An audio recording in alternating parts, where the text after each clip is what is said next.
Halo, selamat datang di channel Bener Nggak Sih? Di sini kita akan membahas banyak hal umum dari berbagai sudut pandang. Tujuannya agar kita bisa melihat satu persoalan dari perspektif yang berbeda. Terlepas apakah itu benar atau salah, setuju atau tidak setuju, setiap orang berhak untuk berpendapat sesuai dengan versinya. Salam kenal, namaku Sifon. Aku adalah orang yang menyukai ilmu psikologi, terutama yang berhubungan dengan pola pikir dan perilaku manusia. Sebelumnya, aku mau disclaimer dulu ya, kalau seluruh isi konten ini murni berisi pendapat pribadiku. Dan seperti yang udah aku bilang sebelumnya, kalau setiap orang berhak untuk berpendapat sesuai dengan versinya. Termasuk kamu. Ya, di sini kamu juga bebas berpendapat. Karena kita nggak akan pernah tahu dari apa dan bagaimana kondisi seseorang bisa berubah. Karena salah jalan bukan berarti salah tujuan. Sekarang, mari kita mulai.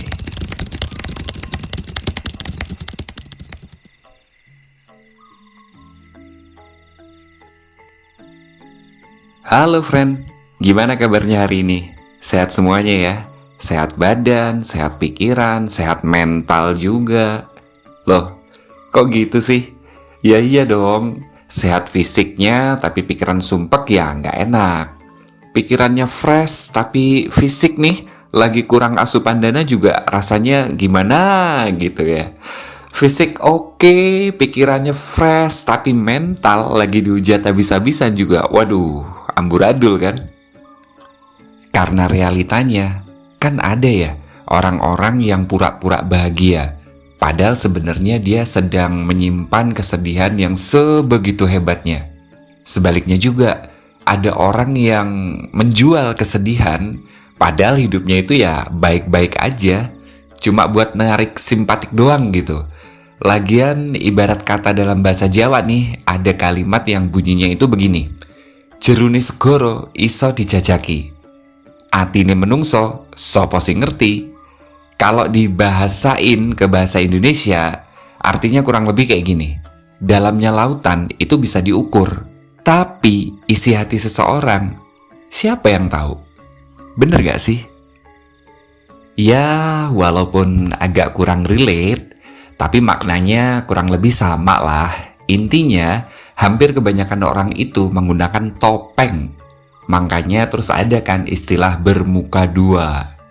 Jarang banget ada yang real, yang apa adanya. Seneng ya seneng, sedih ya sedih. Kalau palsu, ya bisa disetting tuh. Yang aslinya sedih bisa dibikin pura-pura bahagia. Yang aslinya bahagia bisa dibuat seolah-olah menderita. Begitulah pokoknya ya. Bagus mana kira-kira? Yang real, apa adanya, atau yang fleksibel dan bisa disetting? Menurutku sih, dua-duanya perlu ya, menyesuaikan aja lah dengan situasi. Semisal kita punya sahabat nih, kita merasa ada yang gak biasanya nih sama sahabat kita. Terus kita tanya, kamu gak apa-apa? Ada sesuatu kah? Ada masalah kah? Terus dia jawab, gak apa-apa kok, gak ada masalah. Jawabnya itu sambil senyum lagi. Dari sini kan kita jadi menduga-duga ya. Syukur kalau memang gak ada apa-apa. Tapi kalau ternyata ada sesuatu, tapi dia memilih untuk tidak memberitahu supaya kita sebagai sahabatnya tidak merasa khawatir, kan bisa aja ya. Atau mungkin dia tipikal orang yang tidak mau merepotkan orang lain, berusaha menghadapi dan menyelesaikan permasalahannya sendiri. Gitu juga kayaknya bisa ya.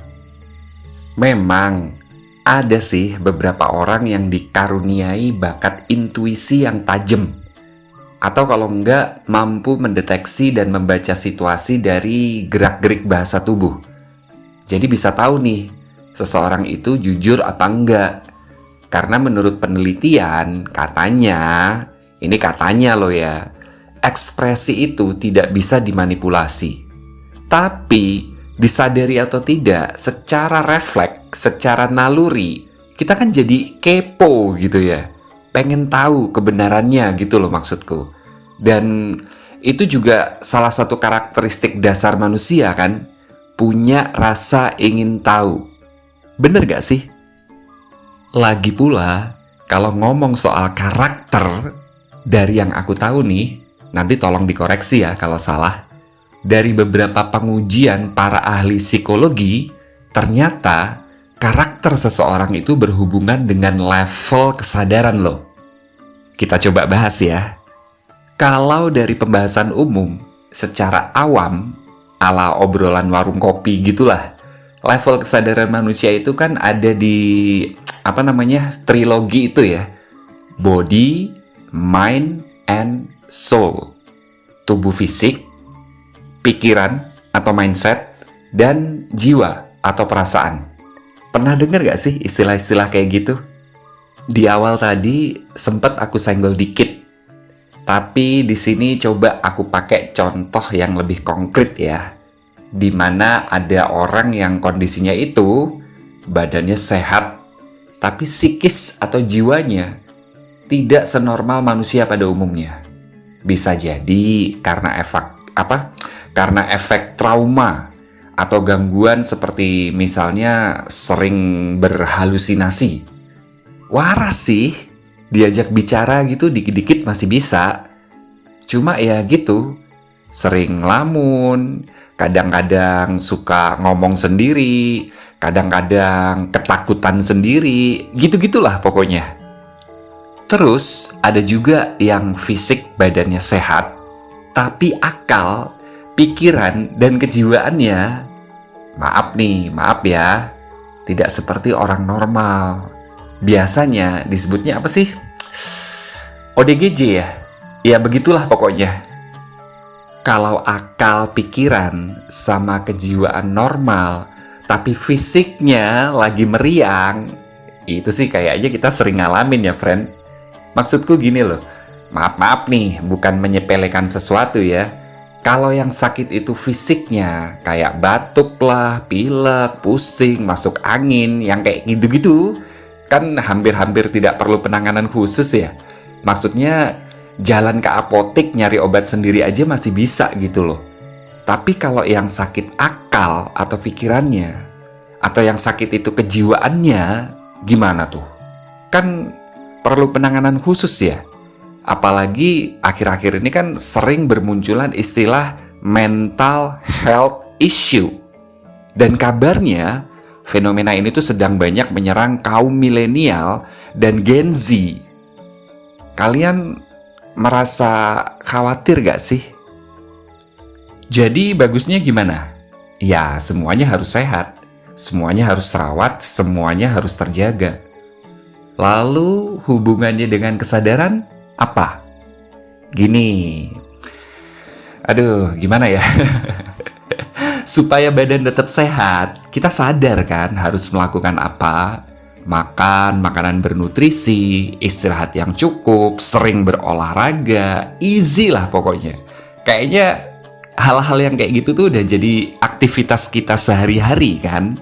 Tapi kalau pertanyaannya, supaya akal atau pikiran bisa tetap terawat, bisa konsisten untuk berpikir pada satu ketetapan jalur atau pola, dan gak gampang miring, tuh bagaimana tuh? Kita mesti ngapain gitu loh? Atau yang gampang aja deh, bagaimana cara memiliki mindset atau pola pikir? Gitu aja deh.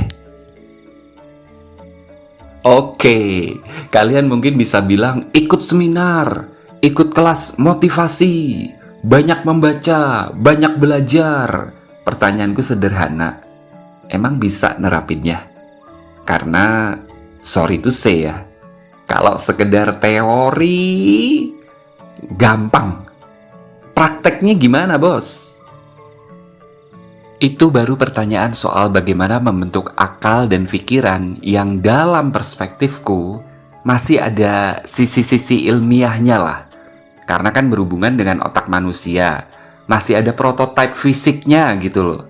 Sekarang, kalau pertanyaannya, bagaimana caranya jiwa kita tetap menjadi jiwa yang terjaga keasliannya, murni, bersih, nggak ada unsur-unsur pengaruh negatifnya, hayo, tambah dalam nih. Terusin ya, terusin. Dulu aku sempat berpikir, emangnya jiwa bisa dipengaruhi gitu? Karena setahu aku, yang bisa dipengaruhi itu ya otak kita. Makanya kan ada istilah brainwash atau cuci otak. Kalau soul wash, kayaknya belum pernah denger deh. Coba sih, buat kalian yang ingin berpendapat soal bagaimana jiwa itu bisa dipengaruhi, tolong tulis di kolom komentar ya, supaya kita bisa sama-sama belajar. Nah, sekarang apa hubungannya dengan karakter? Ini nih, seru nih. Makin dalam lagi kita. Begini friend, dalam perspektifku, di atas kan udah kita singgung ya soal kesadaran di kesadaran di 3 wilayah itu. Di wilayah body, mind, and soul. Orang yang udah punya level penuh di 3 level kesadaran tadi, menurutku pribadi sih, itu baru layak disebut sebagai manusia. Karena minimal, dia sadar dirinya itu siapa. Dia sadar adanya dia itu buat apa. Dan dia juga sadar sebenarnya dia itu mau kemana gitu loh. Walaupun sebenarnya, nih aku buka ya, masih ada 2 level lagi di atas ketiga level ini. Tapi khusus level 4 dan level 5 ada syarat dan ketentuan yang berlaku. Nggak semua orang bisa sampai ke sana. Atau dengan kata lain, hanya untuk orang-orang terpilih aja ya, yang bisa terus naik dan upgrade sampai ke level 4 dan level 5. Tapi, finish di level 3 ini aja, udah bagus banget. Aku share penjelasannya ya, singkat aja kok, sebelum masuk ke pembahasan inti. Gini, di level pertama ini, kita menyadari kebutuhan dasar kita sebagai manusia. Perlu uang, perlu makan, perlu pasangan, perlu berpakaian, perlu tempat tinggal, perlu kendaraan, perlu smartphone, perlu pengakuan, perlu status sosial, perlu hiburan, traveling, healing, jalan-jalan, happy-happy, suka-suka, kumpul-kumpul, ngopi-ngopi. Semuanya perlu. Perlu marah nggak kalau dikecewakan? Perlu dong. Perlu sedih nggak kalau kehilangan? Perlu juga. Perlu ketawa nggak kalau ada sesuatu yang lucu? Perlu. Dah, sampai di situ aja ya. Intinya, selama sesuatu itu bisa membuat kita senang atau menghindarkan kita dari resiko celaka, jawabannya perlu.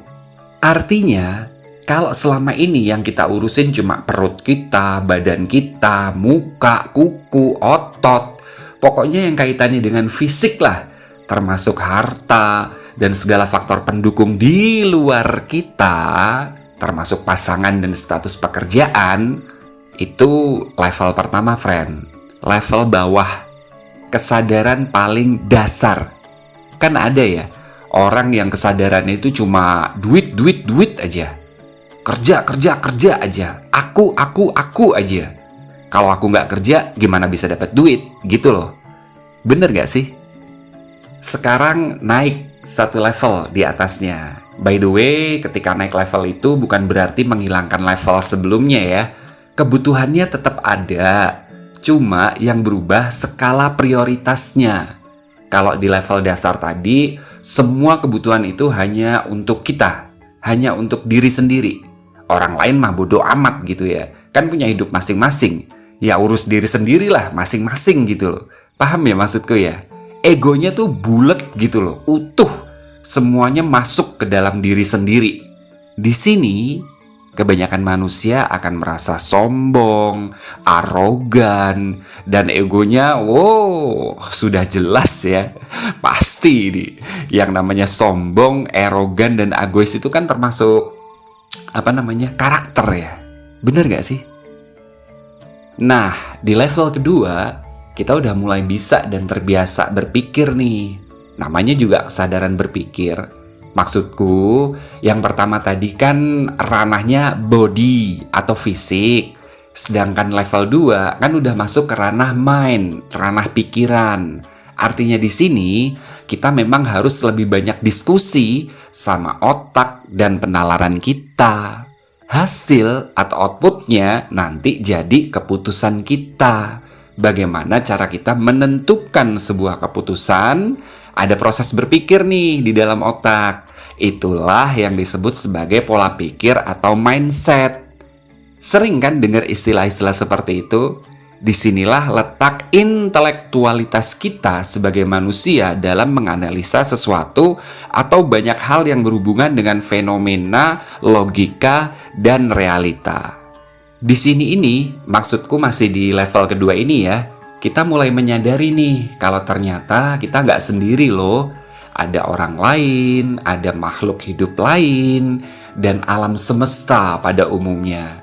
Pikiran kita mulai terangsang untuk mulai berpikir secara teoritis, secara logis, secara realistis. Di level ini biasanya yang lebih dominan itu otak kirinya ya, karena memang fungsinya lebih banyak untuk berpikir.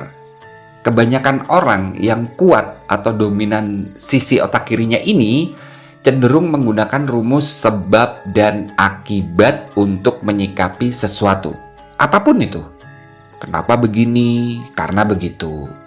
Orangnya biasanya disiplin, perfeksionis, apalagi ya, sistematis, idealis, terus realistis, punya daya ingat yang kuat, cenderungnya itu introvert, dan apalagi menyukai kerapian. Nah, yang barusan aku sebutin itu kan karakter ya. Bener gak sih? Buat yang udah sampai di kesadaran ini lumayan bagus sih friend. Setidaknya dia udah mau berbagi gitu. Udah sadar kalau ternyata hidup itu bukan cuma tentang aku aja, tapi juga ada dia, ada kalian, ada mereka. Niat untuk take and give-nya itu udah ada. Tapi untuk teraplikasikan dalam perilaku, ntar dulu friend, nanti dulu ya. Ada untungnya nggak nih buat aku? Kalau ada untungnya, ada peluang keuntungannya dan tidak terlalu beresiko, oke, deal, jalan kita. Tapi kalau nggak ada untungnya sama sekali, malah bisa jadi bermasalah di kemudian hari, stop dulu. Emangnya kamu siapa? Gitu, friend. Kerasa nggak sih, friend? Sisi keakuannya itu loh. Sekali lagi, sebab akibat. Ini dan itunya harus jelas di depan. Meskipun egonya udah mulai mau kebagi tuh, udah nggak bulet utuh kayak di level pertama tadi, sebagian besar memang masih masuk ke dalam dirinya sendiri. Tapi udah adalah sebagian kecilnya yang mau keluar dari diri kita. Kenapa aku katakan kecil? Karena masih ada sisi keakuannya di situ. Masih ada sebab akibatnya. Kalau aku begini, nanti bisa begitu. Kalau aku begitu, nanti bisa begini. Kalau 1 tambah 1 sama dengan 2. Kalau 1 dikurangi 1, ya habis, 0. Ingat ya, clue-nya ada 5 poin. Teoritis, sistematis, realistis, perfeksionis, dan idealis. Begitulah kira-kira. Terus, menurut kalian, bagus nggak sih di level ini? Kalau pertanyaan itu balik ke aku, dalam perspektifku ya, gimana ya? Dibilang bagus enggak, dibilang jelek juga enggak gitu loh.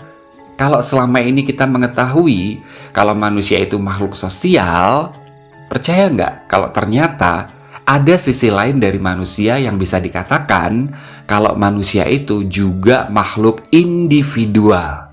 Kamu ya kamu, aku ya aku. Tapi oke lah. Pembahasan di level 2 aku kira cukup sampai di situ aja. Sekarang kita naik selevel lagi di kesadaran yang ketiga ya, yang ketiga. Di sini ada soul atau jiwa kita. Ranahnya nih udah bukan fisik lagi nih. Udah jarang banget ada jurnal ilmiahnya. Kalau sebatas body sama mind tadi banyak jurnal dan penelitiannya. Semakin ke atas nih, semakin sedikit friend. Karena di level ini memang nuansanya itu lebih bertema spiritualis ya.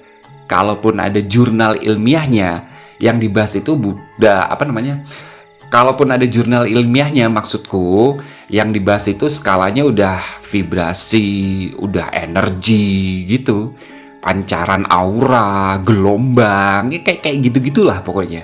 Sesuatu yang buat orang sesuatu yang buat orang awam nih kayak aku mikir cari duit aja susah, suruh mikir energi lah, mikir vibrasi lah, intuisi lah, ketinggian bos, nggak nyampe gitu ya.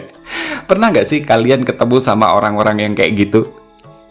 Balik lagi ya, artinya di level ketiga ini tuh soul atau jiwa kita itu udah lebih sensitif sama yang namanya kepekaan batin.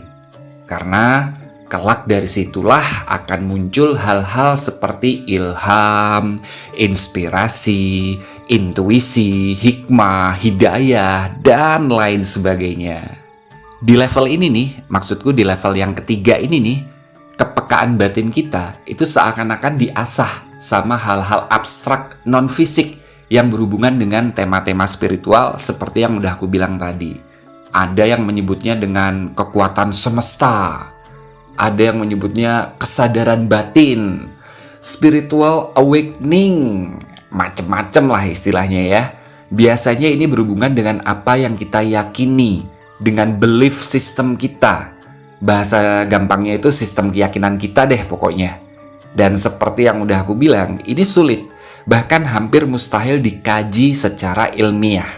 Disinilah nanti banyak muncul perspektif. Dukun, ada nggak? Ada yang percaya, ada yang nggak percaya, tergantung perspektif. Surga neraka, ada nggak? Ada yang percaya, ada yang enggak, tergantung perspektif. Setan, ada nggak? Ada yang percaya, ada yang enggak juga, tergantung sekali lagi perspektif. Tuhan, ada nggak? Nah ini sekarang kan lagi banyak nih yang mempertanyakan eksistensi dari Tuhan ini. Tuhan itu sebenarnya ada nggak sih? Ya ada yang menganggapnya ada yang meyakini ada, tapi ada juga loh yang menganggap Tuhan itu nggak ada. Ya kaum ateis gitulah. Tergantung perspektif ya. Dan tingkat kemurnian jiwa itu sendiri bisa dibedakan ya friend ya, antara level 1 dan level 2. Maksudku kalau di level 1 itu body, fisik, kasar. Kalau di level 2 itu mind atau pikiran. Ini 50-50 lah, setengah kasar, setengah halus gitu ya. Di level ketiga, soul atau jiwa, itu levelnya udah halus banget gitu. Maksudku, kalau di level sebelumnya kan jelas nih, ada sisi hitam, ada putih, ada sebab, ada akibat. Di level ini, di level yang ketiga ini, friend, itu abu-abu. Ada yang bilang ambigu, ada yang bilang netral, ada juga yang bilang alternatif. Nah lo, bingung nggak tuh? Aku awal-awalnya sih bingung friend ya, tapi belajar, bertanya. Kembali lagi, sifat dasar manusia, punya rasa ingin tahu gitu ya. Jadinya akhirnya lama-lama semakin tahu, semakin paham. Oke, di level ketiga ini biasanya gantian nih otak kanannya yang cenderung lebih kuat. Karakter orangnya, tuh kan lagi-lagi karakter. Memang di sini kan kita sedang membicarakan karakter ya, jadi relate gitu loh friend. Aduh, ke distract lagi aku tadi mau ngomong apa sampai lupa ya. Sorry friend, agak nge-lag bentar nih. Jadi aku tadi mau ngomong apa sih friend, lupa. Yang jelas buat kalian yang merasa aku membaca skrip atau aku membaca naskah itu enggak friend ya. Sejujurnya aku menyampaikan ini berdasarkan apa yang muncul dari otakku, apa yang muncul dalam pemikiranku ya aku sampein begitu aja ya. Aku cuma punya garis besarnya dari judul konten ini sendiri. Tadi aku pengen ngomong karakter orang di level 3 ini karena dia cenderung kuat otak kanannya, maka kebanyakan orang di level ini itu biasanya imajinatif, terus visioner, orangnya unik, orangnya nyentrik, terus orangnya juga cerdik gitu ya, kreatif juga, kemudian lebih ke ekstrovert dan fleksibel. Kalau udah sampai di kesadaran ini, maksudku yang di level kesadaran 3 ini nih, wah, udah bagus banget lah pokoknya friend. Sudah apa ya bahasanya? Ibarat kata level 1 dan level 2 itu kayak sesuai standar pabrik. Level 3 ini harusnya sih kayak ya keluaran pabrik juga, cuma dia yang limited edition gitu. Karena memang nggak semua orang bisa up, nggak semua orang bisa naik dan konsisten di level yang ketiga ini. Karena di level ketiga ini keakuannya itu udah mulai tipis nih, udah mulai samar-samar gitu. Tapi tetap masih ada, tipis banget, tipis. Masih ada tapi tipis banget. Kalau pakai bahasa opacity di Photoshop gitu ya, kalau kalian suka editing foto lewat Photoshop, itu paling tingkat opacity-nya cuma 1-2% aja lah. Itu kan tipis banget gitu ya.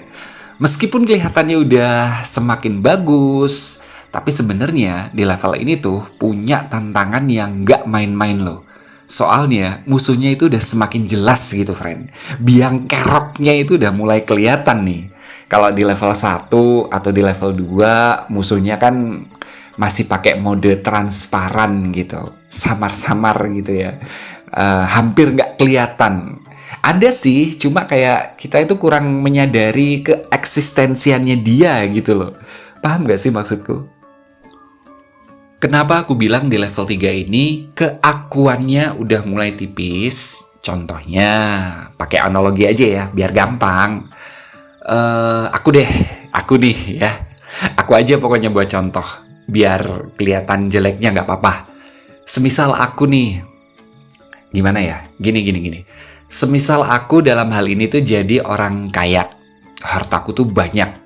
Terus di kampung tempat tinggal aku itu ada masjid nih yang perlu renovasi, perlu biaya yang nggak sedikit lah pokoknya. Nah, aku merasa kok kayak aku pengen gitu ya melakukan sesuatu dengan hartaku, semacam ada kayak panggilan jiwa gitu loh. Karena aku tahu semua hartaku ini sejatinya itu hanya titipan, cuma status hak guna aja. Cuma status hak pakai aja, belum bener-bener aku milikin gitu loh. Singkat cerita, aku nyumbang nih ke masjid, jadi donatur lah. Niatnya ikhlas, friend. Ikhlas, lillahi ta'ala pokoknya. Aku bilang nih sama takmirnya, sama pengelola masjidnya. Gini, Pak Takmir, tolong jangan bilang ke siapa-siapa soal sumbangan saya ya. Ini rahasia antara saya, Anda dengan Allah aja, dengan Tuhan aja. Kalau nanti ada yang nanya, bilang aja dari hamba Allah gitu, dari hamba Tuhan gitu. Di sini hartaku yang semula hak guna atau hak pakai itu sudah terkonversi menjadi hak milik, jadi bekal investasi buat hidupku di akhirat nanti. Tapi seiring berjalannya waktu, ada orang nih yang ngaku-ngaku jadi donatur.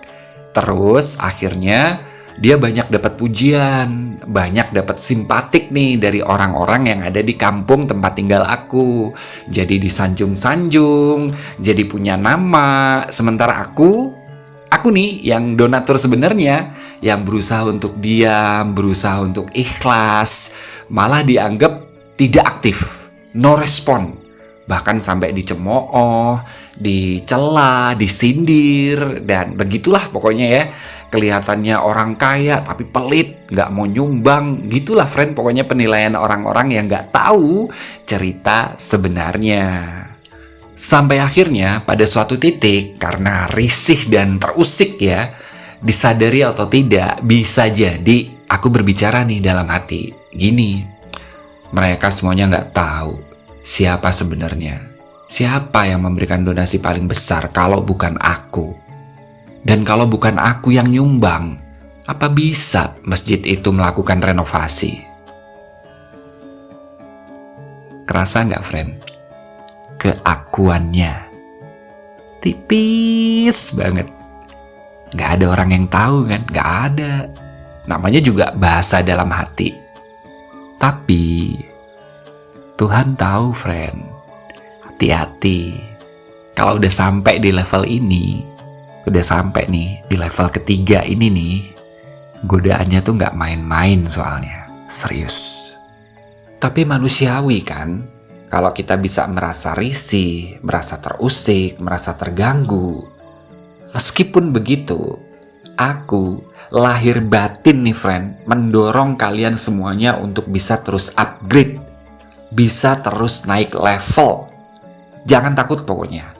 Karena perjalanan dan perjuangan menuju ke sana itu adalah sesuatu yang sangat-sangat layak untuk dijalankan. Sangat-sangat worth it pokoknya. Gas terus. Nanti tinggal melatih konsistensi aja. Karena sisi keakuannya kan udah mulai terkikis drastis nih di level ketiga ini. Kan nanggung ya. Daripada menyisakan debu-debunya, mending bersihin aja sekalian. Sapu bersih pokoknya. Supaya kita bisa lepas dari kemelekatan dan naik nih ke level 4. Ya, seru nih. Emangnya level 4 apaan sih? Kalian penasaran ya?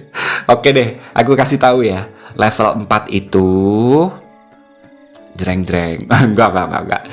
Level 4 itu kemanunggalan atau kesatuan.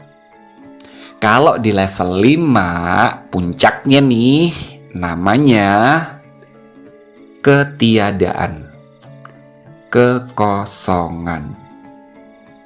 Dan kita balik lagi, secara kondisi umum, orang-orang di level 3 ini sudah lebih banyak memberi dan keluar dari dirinya. Kebalikannya dari level 1 deh gampangnya. Orang-orang yang ada di level 3 ini menyadari betul kalau dirinya itu cuma perantara aja. Pesanku cuma satu, friend. Waspadalah gitu ya.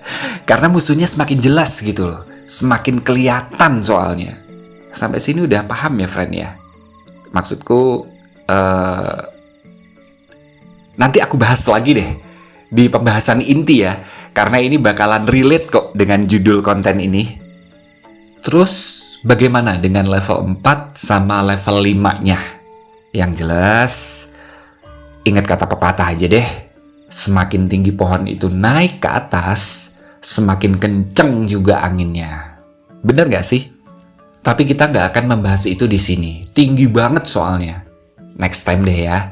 Insya Allah, jika ada kesempatan, jika ada ilham, jika diizinkan sama Allah, sama Tuhan untuk berbagi inspirasi lewat konten-konten di channel ini, kapan-kapan nanti aku coba untuk buat deh. Jadi bagaimana?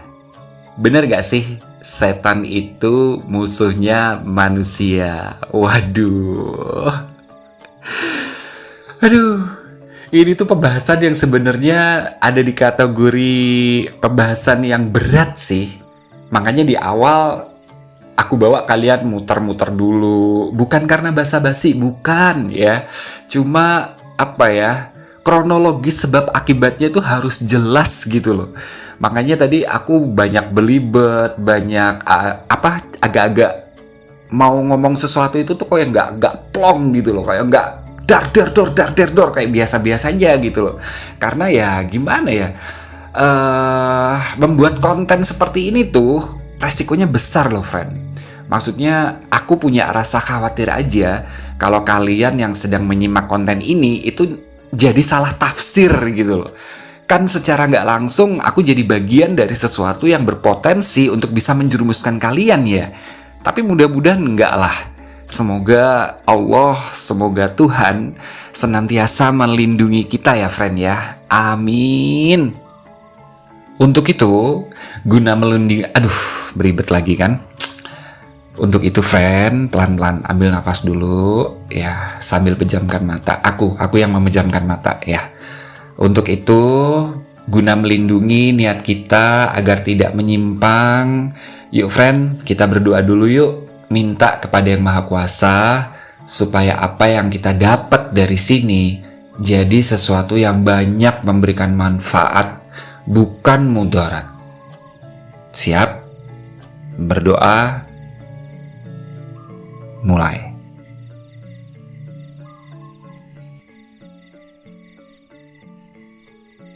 Berdoa selesai.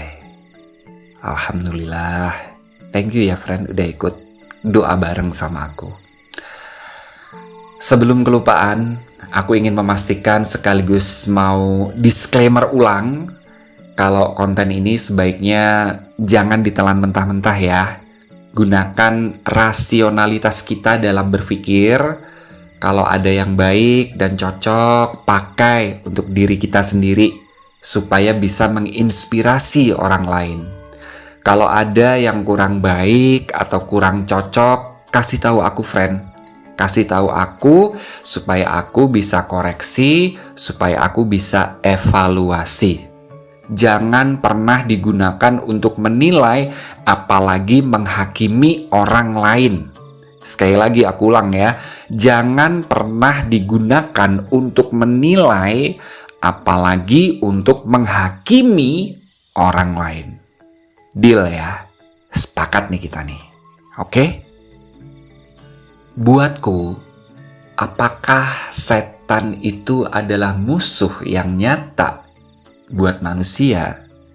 Jawabannya yes, big yes. Aduh, gimana ya bilangnya? Itu memang musuh bebuyutan kita. Musuh yang terlicik, terlaknat, terkutuk. Jadi wajib nih buat kita angkat bendera perang nih sama setan ini. Setan yang mana dulu ya? Kan ada setan, ada iblis, ada jin, ada hantu, ada memedi, ada pocong, ada genderuwo, kuntilanak, Dracula, vampir, werewolf. Apalagi ya? Berbicara tentang setan tuh di dalam bayanganku langsung muncul bayangan-bayangan tentang wujud-wujud setan gitu loh. Banyak lah ya istilahnya. Tapi dari semua itu, yang jelas setan yang dimaksud, yang aku maksudku itu setan yang menggoda, setan yang menipu, dan setan yang menjerumuskan kita dalam perbuatan dosa. Fix, titik, no debat. Maaf. Boleh gak sih diralat? Maksudnya jangan dikasih titik dulu gitu. Nggak seru dong kalau nggak ada diskusi lanjutannya, ya nggak? Karena baru-baru ini aku pribadi menemukan beberapa hal dari sisi baik loh dari setan ini. Serius, setidaknya ada berapa ya? 1, 2, 3, 4, 5. Setidaknya itu ada 5 hal yang bisa kita jadikan inspirasi. Tar dulu, ini gimana sih konsepnya? Tadi bilangnya setan itu makhluk terlicik, makhluk terlaknat, makhluk terkutuk. Jadi wajib bagi kita buat angkat bendera perang sama setan ini. Sekarang kok jadi malah terinspirasi karena ada sisi baiknya? Gimana sih? Iya. Sabar dulu. Jangan keburu emosi. Dengar dulu ya. Nih aku jelasin. Gini ya. Biasa, ambil nafas. Dulu, aku memang sependapat dengan pernyataan setan adalah musuh yang nyata bagi manusia. Tapi, semakin aku belajar soal level kesadaran ini, kan tadi kita bahas soal level kesadaran, ya kan? Aku jadi merasa begini nih. Tuhan itu kan maha sempurna ya, maha bijaksana, maha suci, maha segala-galanya deh. Tidak ada sekutu baginya. Tidak ada satu hal apapun yang bisa menyamai Tuhan. Sang Maha Tunggal yang tidak berawal, tidak juga akan berakhir. Yang tidak beranak dan diperanakan. Dari realita itu, friend, aku bertanya-tanya nih. Setan itu kan makhluk terlaknat ya. Ya terlaknat, terkutuk, dan terlicik. Pokoknya jelek lah ya. Tapi pernah nggak kita berpikir kalau dia, si setan ini, itu bisa ada? Kan juga karena kehendak dari Tuhan. Masa Tuhan salah sih?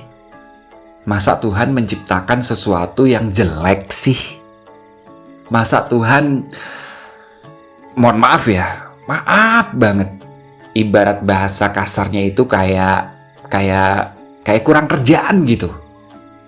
Menghadirkan setan di dunia ini sebagai musuh kita. Buat apa coba? Bikin ribet, bikin rusuh, bikin onar. Lagian, emangnya kita punya salah apa sih sama setan ini? Kok jadi musuhan gitu loh? Kenal juga enggak, ketemu juga. Kalau aku sih belum pernah. Kalau kalian mungkin pernah gitu ya. Ya, bercanda. Maksudku, tahu aja enggak, kenal aja enggak, ngopi juga enggak pernah gitu ya. Kan kalau bicara soal sejarah nih, yang bermasalah itu kan dia sama Nabi Adam, ya kan? Terus kenapa kita jadi kebawa-bawa gitu loh? Kan jadi sama kayak, apa ya?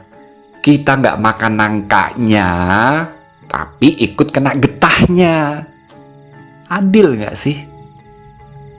Padahal dulu, waktu Tuhan berencana ingin menciptakan makhluk yang pada akhirnya disebut manusia, alias kita, kan udah dipertanyakan ya sama para malaikat waktu itu.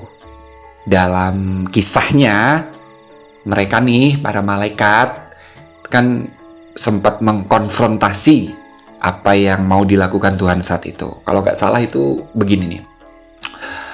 Ini dialog ala warung kopi ya, friend ya.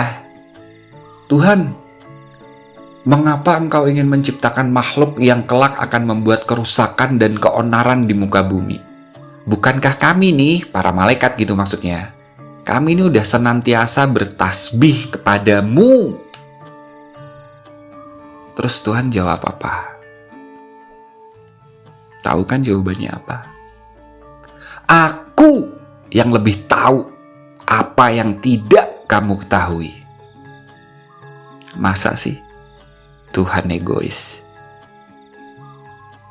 Karena realitanya, lihat aja bumi sekarang. Ada perang, ada kerusakan, kriminalitas juga semakin menjadi-jadi. Yang kaya makin kaya, yang miskin semakin terhimpit. Kayak lebih banyak kisruhnya gitu loh daripada damainya. Bener gak sih? Terus, salah siapa? Salah manusia. Manusia bisa begitu karena apa? Godaan setan. Karena bisikan setan. Yang menghendaki adanya setan itu siapa? Tuhan. Udah. Sampai situ.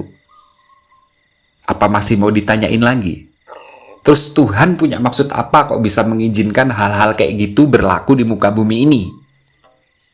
Gitu pertanyaannya. Giliran ada manusia atau kaum yang banyak dosanya diazab, dihapuskan dari dunia. Itu kayak ceritanya manusia pada zaman Nabi Nuh atau kisahnya Nabi Sodom. Kenapa si setan ini sih yang gak dilenyapkan gitu loh? Katanya dia biang masalah, biang kerok. Kan jadi muter-muter ya akhirnya. Gak ketemu gitu loh. Gak klimaks gitu loh. Maksudnya gak klimaks itu, aku secara pribadi nih, aku belum menemukan jawaban yang bisa bikin aku mengangguk-anggukan kepala sambil bilang, oh alah, ternyata gitu toh. Sampai akhirnya, aku belajar ke sana, aku belajar ke sini, tanya sana, tanya sini, panjang, rumit, berkelok-kelok, berliku-liku.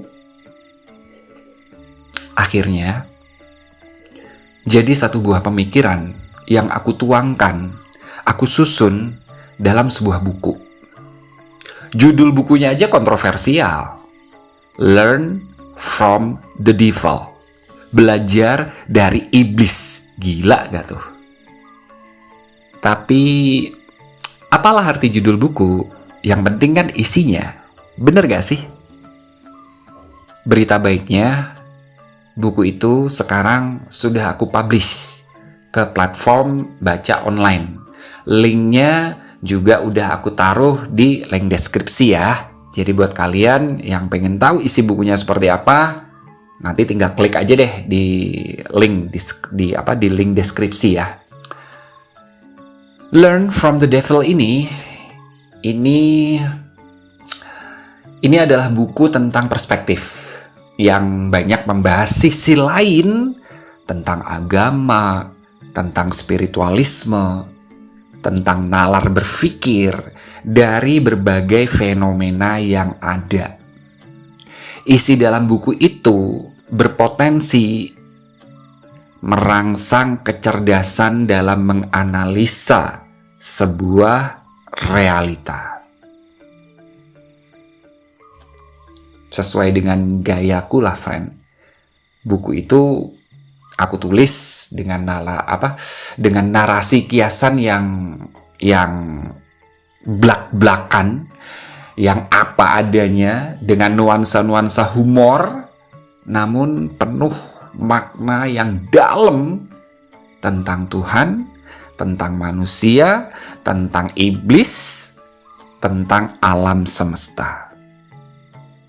Buku ini akan membawa fantasimu memasuki dimensi yang berbeda dari buku-buku sebelumnya yang pernah ada.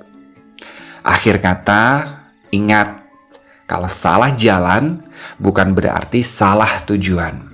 Untuk itu tidak perlu berlama-lama, kita ketemu lagi di sesi yang berbeda. Terakhir aku ucapkan, selamat membaca.